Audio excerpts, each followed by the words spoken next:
Bienvenue dans un nouvel épisode palpitant de notre film. Croyez-moi, vous allez adorer celui-ci, je vous le parie. À la fin du film, n'oubliez pas de liker, partager et vous abonner pour voir nos dernières sorties. Détendez-vous et profitez-en. L'histoire commence avec un couple marié, Lillian et Linus. Lillian faisait des préparatifs car ils attendaient un visiteur ce soir-là. Linus se plaignait de la quantité excessive de nourriture, car ils avaient convenu de faire attention à leurs dépenses. Cependant, Lillian lui rappela l'importance de la famille et lui dit que lorsqu'ils visitaient d'autres personnes, ils étaient toujours bien accueillis. Linus continua de se plaindre, mais Lillian l'ignora. Leurs invités arrivèrent et tout le monde se rassembla pour manger. Linus annonça alors qu'il venait d'être promu au travail et que son salaire dépassait désormais 1 million de Naira. Ils l'applaudirent avec joie, mais sa femme était choquée, n'ayant pas été informée de cette promotion. Lorsqu'elle lui demanda pourquoi il ne le lui avait pas dit plus tôt, il expliqua qu'il voulait partager la nouvelle pendant le dîner. Lillian le félicita et ils portèrent tous un toast à plus de succès et de prospérité. Après le départ de leurs invités, Lillian se fâcha contre Linus, lui reprochant de ne pas lui avoir parlé de sa promotion en privé et d'avoir préféré l'annoncer publiquement. Linus lui avoua alors qu'il n'avait en réalité reçu aucune promotion. Il plaisantait simplement. Lillian fut surprise et contrariée, se demandant pourquoi il avait menti. Ils se disputèrent et elle partit. Le lendemain, Linus rentra du travail et Lillian remarqua une nouvelle montre à son poignet. Elle l'admira, mais lui rappela qu'ils avaient convenu de ne pas faire de dépenses inutiles, puisqu'il avait déjà plusieurs montres. Linus lui expliqua rapidement qu'il ne l'avait pas achetée, mais qu'un ami qui venait de rentrer de Londres la lui avait offerte. Lillian fut ravie de cette explication.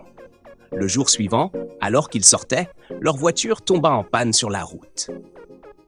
Pendant qu'il se tenait à côté de la voiture, un homme s'approcha de Linus et le complimenta sur sa montre, disant qu'elle lui allait bien et lui proposant d'en acheter une autre. Linus essaya de faire signe à l'homme de partir, mais il ne comprit pas. Frustré, Linus lui demanda finalement de s'en aller. Lillian, réalisant que Linus avait menti sur l'origine de la montre, devint furieuse et lui demanda pourquoi il ressentait le besoin de mentir. Elle s'éloigna en colère, laissant Linus seul. Plus tard, Linus était chez eux au téléphone, menaçant quelqu'un de contacter le commissaire de police s'il ne coopérait pas. La personne plaida avec lui, mais Linus continua de le menacer avant de raccrocher. Sa femme, ayant entendu la conversation, lui demanda s'il connaissait vraiment le commissaire de police. Linus affirma qu'ils étaient allés à l'école ensemble et qu'ils étaient assis côte à côte. Lillian, étonnée, lui fit remarquer sarcastiquement que le commissaire de police avait presque 60 ans. Linus expliqua rapidement que le commissaire était allé à l'école tardivement et qu'il était le plus âgé de la classe, ce qui les avait rapprochés. Lillian fut impressionnée que son mari ait de telles connexions. Le lendemain, ils conduisaient lorsqu'ils heurtèrent accidentellement une autre voiture. Le propriétaire descendit et accusa Linus d'avoir percuté sa voiture. Les deux hommes se querellèrent et Lillian encouragea Linus à appeler le commissaire. Linus fit semblant de passer un appel, mais l'autre propriétaire, qui était en réalité un policier, appela ses collègues. Rapidement, une équipe de policiers arriva. Lillian pensa d'abord qu'ils avaient été envoyés par le commissaire, mais ils étaient là pour arrêter Linus et elle. Réalisant qu'il ne connaissait aucun commissaire, Linus avoua la vérité. Et Lillian fut profondément déçue lorsqu'ils furent emmenés au poste. Le lendemain matin, un ami vint les libérer de la station. Lillian se disputa avec Linus pour lui avoir menti, tandis que leur ami tenta de les calmer et ils rentrèrent chez eux, toujours en train de se quereller. Ce soir-là, Lillian était toujours en colère contre Linus. Pendant qu'ils se disputaient, leur propriétaire appela. Linus assura à Lillian qu'il avait déjà payé le loyer. Lorsqu'elle prit l'appel pour confirmer cela, Linus l'arrêta immédiatement, avouant qu'il n'avait en réalité pas payé. Lillian fut déçue et le regarda avec dégoût. Le lendemain matin, l'ami de Lillian lui rendit visite et Lillian lui confia ses frustrations face aux mensonges constants de Linus. Elle lui raconta aussi qu'il n'avait pas été promu au travail, surprenant son ami, qui se demandait qui Linus cherchait à impressionner. Liliane exprima son amertume et sa frustration. Plus tard, Liliane sortit et en rentrant, elle appela Linus pour lui demander s'il y avait de la nourriture à la maison. Linus la rassura en disant que oui. Après avoir raccroché, il murmura à lui-même « il n'y a pas de nourriture. Elle mourra de faim en rentrant » et il rit.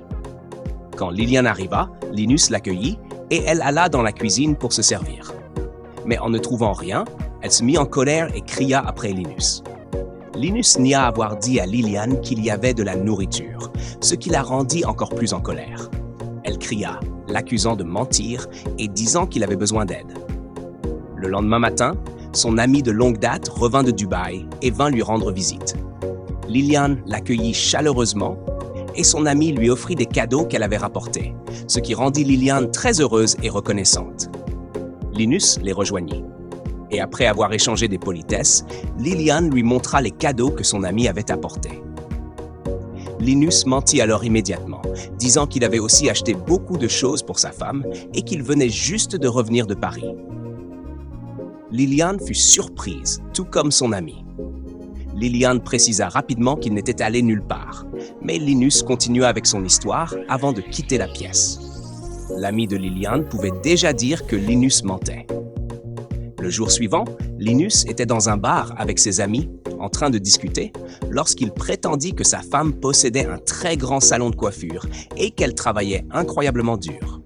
Un de ses amis fut impressionné et mentionna que sa propre femme venait d'obtenir un contrat pour coiffer des clients, demandant si Liliane pouvait travailler avec elle. Linus accepta, bien qu'un autre ami, qui savait qu'il mentait, se tut. Plus tard dans la journée, Liliane était chez elle lorsqu'elle reçut un appel de l'ami de Linus, l'invitant à travailler avec sa femme sur un contrat de coiffure, expliquant que Linus l'avait dirigée vers elle. Liliane fut choquée et lui dit qu'elle ne faisait même pas de coiffure, mettant fin à l'appel dans la confusion. Elle se précipita immédiatement dans le salon pour confronter Linus, lui criant avec colère pourquoi il mentait sans cesse à son sujet. Ils se disputèrent et elle s'éloigna. Ce même jour, Linus était au téléphone avec sa mère, qui lui demandait de l'argent. Il lui mentit, prétendant qu'il n'en avait pas, car sa femme venait d'être victime d'un accident d'avion. À son insu, Liliane se tenait juste derrière lui et dans un accès de colère, lui sauta dessus, mordant sa tête alors qu'il criait et qu'il se battait. Le lendemain matin, Liliane fit semblant d'être malade pour que Linus l'emmène à l'hôpital. Une fois arrivée, l'expression de Liliane changea et elle dit au médecin qu'elle avait simulé sa maladie pour amener Linus. Elle expliqua que son mari mentait de manière compulsive et demanda s'il y avait des médicaments pour l'aider à arrêter. Linus, choqué, prit son téléphone et fit semblant de répondre à un faux appel, prétendant qu'il était dans un vol et qu'il rappellerait après avoir atterri. Il quitta ensuite les lieux, disant au médecin qu'il allait parfaitement bien. Liliane demanda au médecin ce qui pouvait être fait, et celui-ci recommanda un thérapeute expérimenté. Liliane exprima sa frustration, disant qu'elle ne savait plus quoi faire. Le lendemain, Liliane invita son pasteur chez eux et partagea tout ce qui se passait avec Linus, ajoutant qu'il avait besoin de prière. Lorsque Linus entra, il salua le pasteur et prétendit qu'il avait jeûné pendant des jours et qu'il n'avait rien mangé. Le pasteur fut impressionné, mais Liliane s'exclama immédiatement qu'il mentait, révélant qu'il avait pris son petit déjeuner et qu'il avait même préparé de la nourriture supplémentaire pour le travail. Le pasteur fut choqué et se leva rapidement pour prier pour lui, pendant qu'ils priaient tous ensemble, tandis que Linus insistait qu'il n'avait rien mangé. Plus tard dans la journée, Linus sortit avec ses amis où il se vantait auprès d'un ami, Victor, qu'il venait de revenir d'une réunion d'affaires aux États-Unis et qu'il était très riche. Il dit même à Victor qu'il lui donnerait de l'argent pour l'aider à s'occuper de sa famille. Un autre ami, sachant que tout cela n'était que mensonge, essaya de dire à Victor de ne pas croire Linus. Mais Victor ne voulait pas écouter. Et la conversation continua. Cette nuit-là, Linus rentrait chez lui après le travail lorsque une femme arrêta sa voiture, en pleurant, disant qu'elle était perdue, qu'elle n'avait nulle part où aller et qu'elle avait été volée. Elle expliqua que c'était sa première fois à Lagos. Éprouvant de la compassion pour elle, Linus proposa de l'emmener à un hôtel et paya sa chambre.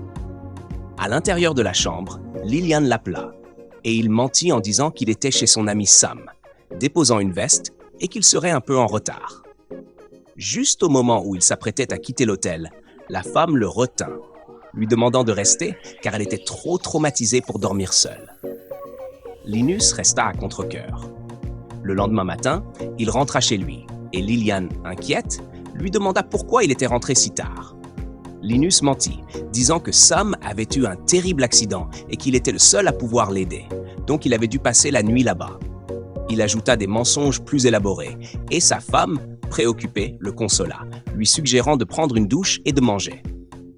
Cet après-midi-là, Linus alla vérifier comment se portait la inconnue à l'hôtel, mais les choses prirent une tournure sombre.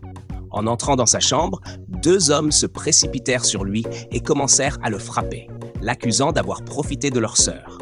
La femme cria, affirmant que Linus l'avait maltraité.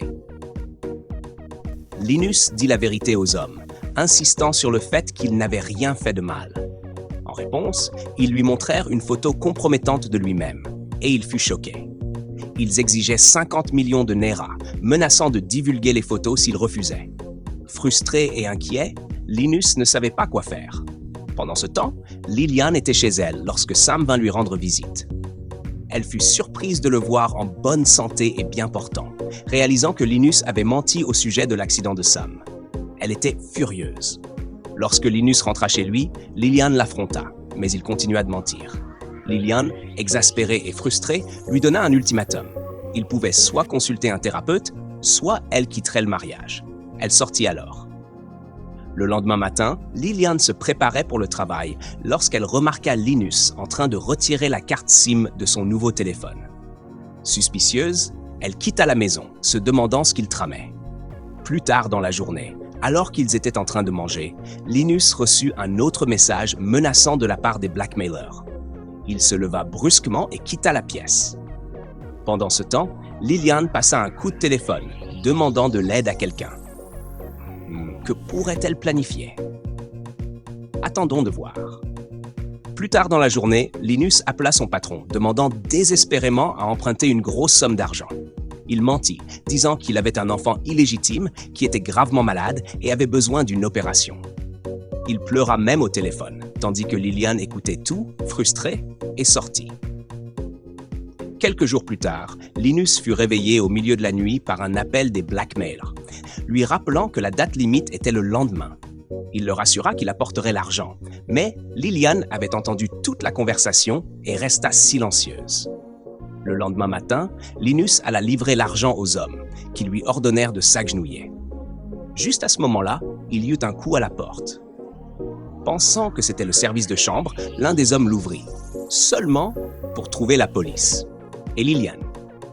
Elle savait tout depuis le début et avait tendu le piège. Linus était sauvé. La police arrêta les blackmailers, et alors qu'ils étaient emmenés, Lillian quitta la pièce pendant que Linus l'appelait. Lorsque Linus rentra chez lui, il trouva Lillian et ses affaires disparues. En paniquant, il appela Sam, avoua tout et supplia de l'aider à retrouver sa femme. Pendant des jours, Linus chercha Lillian, incapable de dormir ou de se reposer, jusqu'à ce qu'il la trouve enfin. Il la supplia de revenir, promettant de faire tout ce qu'elle demanderait. Lillian y réfléchit et finit par accepter de le reprendre. Le lendemain, ils allèrent chez un thérapeute et Linus s'inscrivit pour des séances, bien qu'il ait d'abord refusé de révéler son âge. Lillian lui lança un regard sévère et il coopéra rapidement. Il commença sa thérapie, espérant qu'il changerait enfin son comportement mensonger. C'est un film fantastique, tout le monde. Bravo à Ruth Kadir. Elle fait un travail incroyable avec ses films. Vous pouvez regarder le film complet sur sa chaîne. Merci de regarder et n'oubliez pas de vous abonner à cette chaîne pour plus d'histoires divertissantes et éducatives comme celle-ci. À la prochaine pour un autre film.